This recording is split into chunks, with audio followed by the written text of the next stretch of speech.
What's behind the surge in tourism to China? Hello, I'm Anand Naidu and this is The Heat.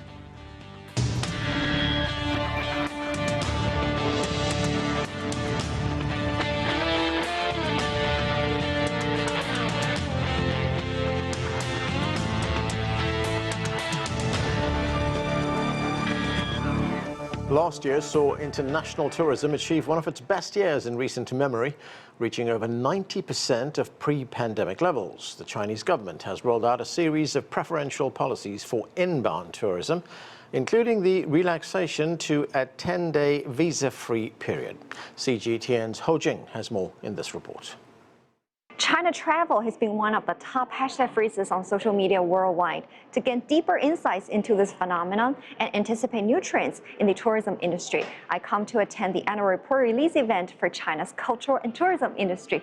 The development of international tourism saw its best recovery in 2024, reaching over 90% of pre-COVID-19 pandemic levels. The Chinese government has strongly promoted a series of preferential policies for inbound tourism, which have now been relaxed to a 240-hour visa-free period. For foreign visitors coming to Beijing, the 798 Art District is a must-visit. During the New Year's Eve celebrations, it attracted a total of 100,000 people in one night.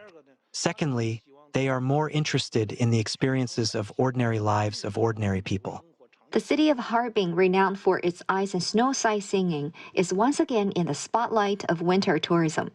It is now emerging as a brand on its own due to its cold resources. I spoke with several experts about how we can assist such cities in transforming their short-term successes into a long-lasting branding that resonates with communities. We should research the culture of the entire city, integrating it with its overall popularity and various industries such as education and tourism, including field studies and winter sports culture, all into a unified whole. Culture and tourism are driving various other industries, and various other industries are driving culture and tourism. Through the process of collaboration and seeking industrial synergy, we can drive both online and offline visits. In addition to the 240-hour visa-free policy, some provinces like Hunan have been implemented plans to provide free accommodations and meals for foreign visitors who have layovers or are transferring to high-speed trains. With all these conveniences, China is warmly welcoming visitors in the new year of 2025 and beyond. Ho Jing, CGTN, Beijing. There is much to talk about. Let's get to our panel. Gong is a professor at the University of International Business and Economics.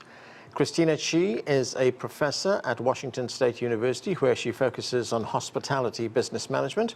Also with us is Yong Chen. He's an associate professor at the EHL Hospitality Business School. And Jonathan Kao serves as managing director of North Asia at BCD Travel. Thank you, everyone, for being with us. Jonathan Carr, let me start with you, and let's look at some figures from the China National Immigration Administration, which shows that China recorded 610 million entries and exits last year. That's an increase of 44% from 2023. So what's behind this surge?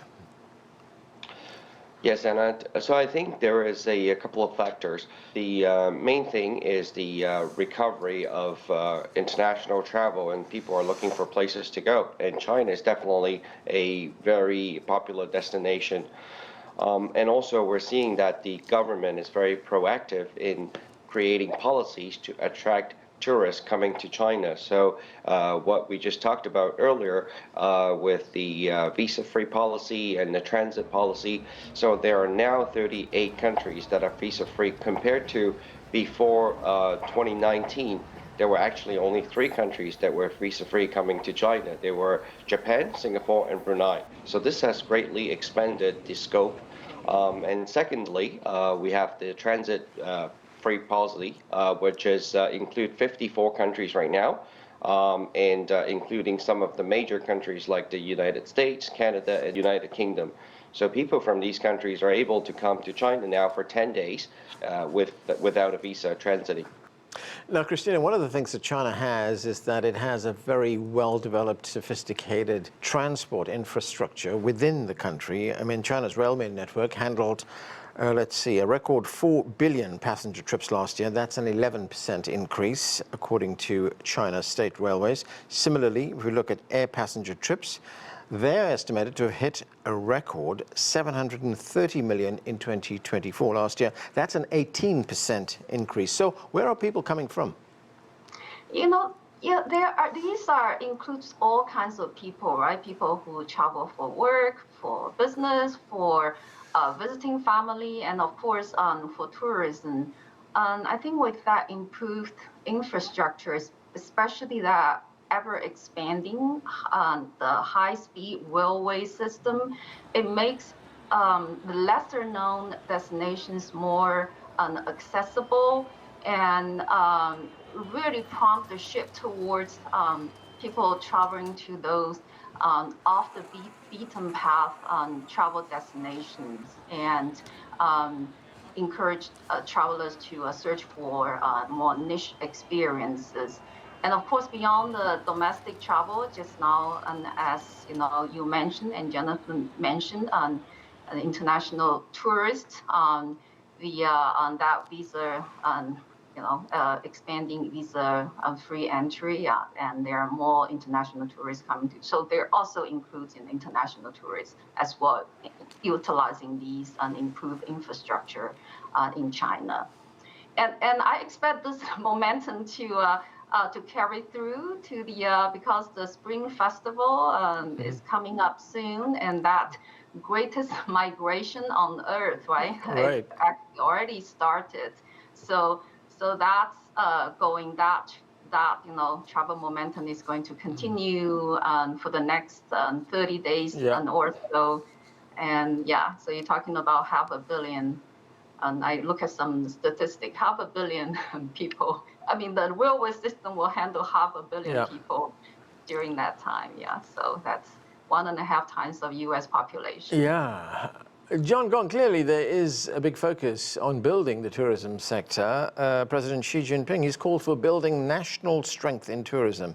And we look at some of the policy decisions that were taken recently. There was the decision to extend visa-free transit to 10 days for passport holders of 54 nations, and that came just weeks after allowing citizens of 38 countries to enter visa-free for up to a month. Now, Morgan Stanley analysts expect China to expand its share of global tourists to 6% by 2033. That's from 2.4% in 2019. Clearly, it's on a growth trajectory. I mean, do you agree with that analysis? And how important will tourism be to China's economic vitality? I mean, there's an estimate here that it could contribute as much as 4% to national GDP. Well, thank you very much, Annette, for having me. I don't know the exact numbers as forecasted by Morgan Stanley, but I think totally agree that the uptick trend is going to continue. I think at a very fundamental level, it's more than just about visa-free policy and these transit policies. I think there's a fundamental demand for people to go to China, to come to China and see for themselves what's happening here. China is becoming more and more appealing to a lot of people, due to, very much in my view, China's extensive interactions with the rest of the world. You can describe it as soft power, smart power, whatever you want to describe it. But the fact of the matter is that people-to-people exchanges just follow as economic interactions increase between China and the rest of the world.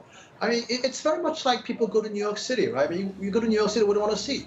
Well, you want to see, the very modern human societies in America. And I think people come to China for the same reason. It's not just going to see, the Great Wall, the Forbidden City. I think for a lot of young people, they want to come to China to experience the high-speed railway, for example, the subway system, the wonderful infrastructures, to see for themselves, how a modern society is supposed to be. I think that's the fundamental reasons driving the demand for coming to China.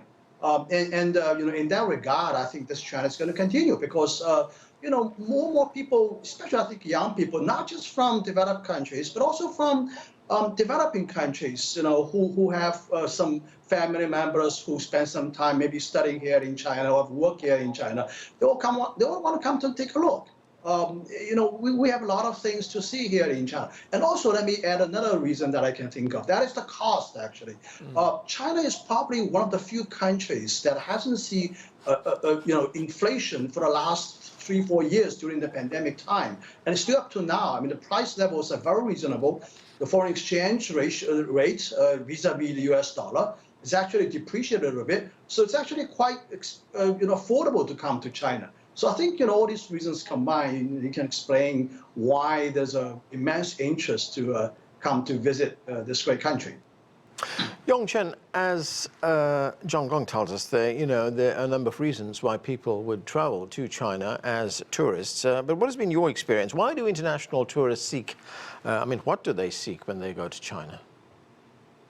Well, because China has so much to offer in terms of culture and also geography, because just like the United States, we have such a vast geography where when international tourists are coming to China, they have a lot of things to explore. Because in different parts of China, depending on where you go, you will be able to encounter different things, attractions, people. In addition to that, I think there is another dimension which makes China more appealing to international travelers, which is history, because we have such a long history. And still nowadays, let's say when people go to Beijing or go to Xi'an, foreigners are still able to explore the relics, heritages left by the Ming and the Qing dynasty. I think that makes China really stand out among international destinations. And there's a third point some panelists just mentioned, which is a modernity. Because of the economic development over the past 20 years. China has built up sophisticated infrastructure, technology, which is not something, let's say, you are able to explore in Europe or even in North America, because China is such a market where this technology can be applied really almost everywhere. So this is something that people are looking forward to trying, to experiencing. Yeah. Jonathan Carr, let's look at social media and the role that social media plays in how travel is marketed on the one instance, how it's sold in China as well. You've got platforms like Douyin, Xiaohongshu, which enable agents they can showcase destinations to people who go to these sites in very creative ways. And of course, then we have WeChat, which enables direct sales. In the travel sector. So what kind of impact is social media having on the increase in the number of tourists? Yes, so I think definitely we're seeing that social media have been a very strong influence on travel, especially leisure travel in China in the last few years, with what you mentioned, Douyin and Xiaohongshu, and also known as Red Note. So in fact, a lot of people will post their experience and also video, rich media, and instructions on the Red Note. So I think that's even for me personally. When I do my personal travel, I will do some research on the app as well. So I think it's very important. And actually, funny you mentioned that, because that is a talk of the town right now. We're talking about the TikTok refugees migrating to Red Note in the recent this week, and so I think it's definitely a showcase of a lot of our foreign friends, overseas friends, looking at firsthand travel tips and what are some of the destinations available in China. So I think they're seeing past not just the usual Beijing, the Great Wall, Shanghai, Chengdu, the pandas, but also some offbeat and remote places that offer, unique experiences. Another hot topic is about South Korean tourists coming to Shanghai for the weekend. So in the past, we talk tourists coming to China is always a once-in-a-lifetime trip to China and see a few places, and that's it. But now we're seeing travelers coming to Shanghai, to Beijing repeatedly, just over the weekend trips, just to enjoy and experience the city. And I agree with John talking about the affordability as well. So people coming here to enjoy themselves, have dinner, have drinks, sightsee. So I think it's very important.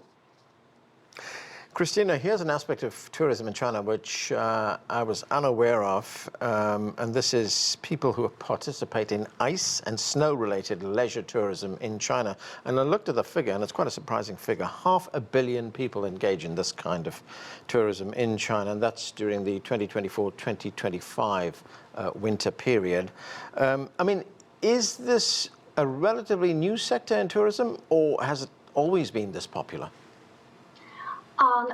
That definitely, yeah, this is relatively new, and it's fueled by the 2022 Winter Olympics, and that really opened the eyes of the Chinese to the ice and snow sports, and then with the hosting the Olympics, right? The infrastructure, China has, before that, started to build that infrastructure, ski resorts and all that. So, but of course, there are some traditional winter tourism destination like, Heilongjiang. Just now, I remember in the video they talk about the Harbin, the ice and snow world. That's an iconic sites in Harbin, but they are having the transformation because of the popularity of the and snow and ice and tourism. John Gong, how important is internal domestic tourism to the Chinese economy? Well, of course, it's very important. The entire hotel accommodation industry, the airline industry is very much dependent on this. One of the things that's actually, very good, strong signs of China's economic recovery is indeed in the travel industry. People start to travel, being locked in their homes for quite some time during the pandemic. Now they're finally able to come out and travel to more exotic places, like the ice theme park in Harbin. It's actually quite interesting to see that you can use ice and snow to warm people's heart. It's a fantasy land, essentially, in my view. It offers a very unique experience. It's Disneyland on ice. Very unique, very lifetime experience to see so much ice statues and light up in beautifully at night. It's a fantasy feeling, I think. That's attracting people. Yeah. And it's the city has been widely successful beyond imagination, by delivering this kind of experience to a lot of tourists, domestic as well as international. Yong, Chen, the Chinese government, they've released a list of measures to foster new areas of growth in tourism, and they're looking at cultural tourism, which you talked about a moment ago, as well as other sectors. They also want to boost related consumption in the country, and these focus largely on different age groups as well as families traveling with children as well. So what kind of impact will that have? Yes, tourism is simply, because you were discussing domestic tourism. Tourism in general is part of consumption. There are a lot of policies from the government promoting tourism across China. I think these policies, or maybe travel agencies, are extremely important when it comes to developing tourism in China, is because we have such a big population. And there's a lot of diversity among consumers. Of course, people may say, well, travel agencies are kind of obsolete because now young people are just traveling independently. They just book a hotel. But if you look at some, let's say, market segments, like the elderly people or people travel in groups or in a family, maybe I would say travel agencies might be a good option because it's cheap and you don't have to arrange your transportation accommodation by yourself. You just take a tour offered by travel agencies, and then everything is included. Maybe it's not appealing to independent travelers like young people, but it's appealing to groups, to maybe family or students, because you have this well-designed travel itinerary that can connect different attractions in one single trip. It's affordable. It's much easier. I don't believe traveling by car is really efficient in China, because unlike the United States, we have such a big population, but at the same time we have well-established public transportation like high-speed railway, so people can take advantage of this infrastructure not only to make their travel easier, but also I think it's environmentally friendly. You can save cost. It's good for the environment. Maybe in the United States, it's a different situation because I mean the two countries are quite different in many aspects. Jonathan Cao, you know, one of the priorities of the national government at its very highest levels is what's referred to as people-to-people exchanges. I mean, we hear that very often. The Chinese authorities see that as a way of clearing a lot of misperceptions about China, about educating people around the world about China as well. I mean, to what extent does tourism encourage this? To what extent does tourism address that goal of people-to-people exchanges? Yes, I think definitely very important. As you know, my company focus on corporate travel, so we know in the business world it is very important to meet face to face and to talk about business, because even with the technology, we have video conference and everything, but it's still not the same with the face-to-face contact in the same meeting room, talking, and also maybe having a meal, having a drink together. So culturally, it's also very important as well for people, bringing them to China to see everything firsthand and meet the people in China, everyday people from different paths of the road. So I think it is very important. It is maybe quite different from what they see in the different social media platform that they're used to in the country. So I think definitely it is a very important aspect. And, you know, going back to the transit visa free policy, so it specifically states that there is 60 different ports where the travelers can go to, not just Shanghai and Beijing, but also, you know, you can fly into Zhengzhou in the middle of China, and maybe it's not portrayed a lot in the social media, and people can go there and meet with the people. So it's very important, I think, way to facilitate cultural and exchange. Gong, I want you to play travel advisor for us for just a moment. You know, this is a show that's seen around the world, so give us the 3 must-see attractions for tourists in China. Okay, so I'm going to advertise my hometown unabashedly. Go to Shanghai. You know, once a Shanghainese, always a Shanghainese, as they say. It's a lifetime experience. You love the city. It's like going to New York City. So I strongly recommend that. And the second city, probably a must-see, of course, is the city where I'm staying right now in Beijing. And I think still Great Wall, Forbidden City is part of the China experience. I would strongly advise people to come and visit. And the third place could be a wild place, you know, anywhere. You know, if you like good foods, you go to Chongqing. If you like to see some, you know, mountains areas, go to the northwestern part of China. If you want to see ice, go to Harbin. You know? So I think, you know, that would be my 2.5 recommendations to people who are interested in visiting China. Okay, we'll take those 2.5. Christina, just one little point before we end the show, if you could be brief, please. You know, China was the biggest outbound tourism sector in the world before the pandemic in 2019.